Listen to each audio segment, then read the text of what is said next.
অনেক দিন ধরেই আমি ভাবছিলাম তোমাদের সাথে একটা বড় ভিডিও শেয়ার করি। আসলে সবসময় ছোট ভিডিও করি তো সময় হয়ে ওঠে না। তো দেখো এখানে আমি কি করলাম, ছাদের মধ্যে মাছের সেটআপ বানাবো। কিভাবে বানালাম, 4টে এরকম ছোট ছোট সোলার ট্যাঙ্কি নিয়ে নিলাম, এগুলো বাজারেই কিনতে পাওয়া যায়। আর ভেতরটা আমরা কি করেছিলাম, প্লাস্টিক দিয়ে ভালো করে কাটিং করে নিয়েছিলাম। তার উপর দিয়ে দিয়েছিলাম জল, এবং এখানে দেখো আমরা কিছু গাছ দিচ্ছি। এগুলো কি করে, এই গাছগুলো মাছগুলোকে অক্সিজেন পেতেও সাহায্য করে এবং এতে ব্রিডিংয়েও খুব হেল্পফুল হয়। তোমরা এগুলো বাজারেও কিনতে পেতে পারো।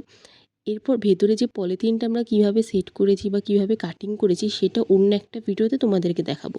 এখানে দেখো সব কিছু করার পর জল দিয়ে তারপর আমরা মাছগুলোকে এখানে এক এক করে ছেড়ে দিচ্ছি। এটা হচ্ছে রেড এয়ার গাপ্পি। এই গাপ্পি মাছগুলো খুব কম বাচ্চা দেয়, কিন্তু এগুলোকে খুব ভালো করে যত্ন করতে হয় ব্রিডিংয়ের জন্য। এরপর দেখো এখানে রয়েছে ব্ল্যাক গাপ্পি। এই গাপ্পিগুলোও খুব সুন্দর, কিন্তু এগুলো ব্রিডিং আবার তাড়াতাড়ি হয়। এরকমভাবে মাছগুলোকে খোলা আকাশের নিচে রেখেছি, কিন্তু এর উপরে যদি তোমরা কিছু না দাও তাহলে কিন্তু পাখি বা বৃষ্টির জল পড়লে একটু প্রবলেম হতে পারে। তো এর উপরে নেট দেওয়ার তোমরা চেষ্টা করবে, বৃষ্টি বা ঝড় আসলে উপরটা ঢেকে দেওয়ার চেষ্টা করবে। আমরা যেহেতু ছাদে করেছিলাম, তাই তোমরা যারা ভাবছো এরকম খোলা আকাশের নিচে করবে তারা কিন্তু এই ব্যবস্থাগুলো অবশ্যই করে রাখবে। এখানে দেখো আরও কিছু মিক্স ব্রিড গাপ্পি আছে, এই গাপ্পিগুলোকে আমরা জলের মধ্যে ছেড়ে দিচ্ছি। দেখো কত সুন্দর জলটাও পরিষ্কার। তোমরা ঠিক এইভাবেই করতে পারো। এর পরের ভিডিওতে আমি দেখাবো কিভাবে তোমরা মাছগুলোকে খাবার দেবে, আরও কিভাবে গাপ্পি মাছকে যত্ন করতে হয়। এই রিলেটেড অনেক ভিডিও তোমরা আমার এই চ্যানেলে কিন্তু পেয়ে যাবে। আর এই ভিডিওগুলো দেখতে হলে অবশ্যই আমার চ্যানেলটাকে লাইক, শেয়ার এবং সাবস্ক্রাইব করতে হবে। এছাড়া তোমরা আর কী কী রকমের ভিডিও দেখতে চাও আমাকে অবশ্যই তোমরা জানিও, যে তোমরা এই রকমের ভিডিও দেখতে চাও। তো সেরকম ভিডিও আমি তোমাদের জন্য এই চ্যানেলে নিয়ে আসবো।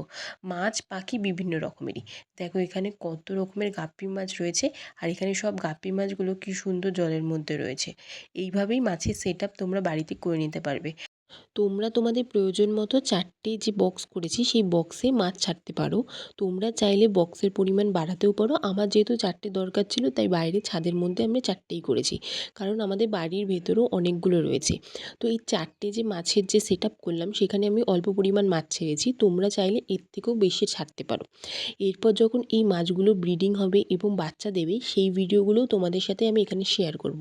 এখানে দেখো ব্ল্যাক গাপ্পিগুলো কি সুন্দর দেখতে লাগছে।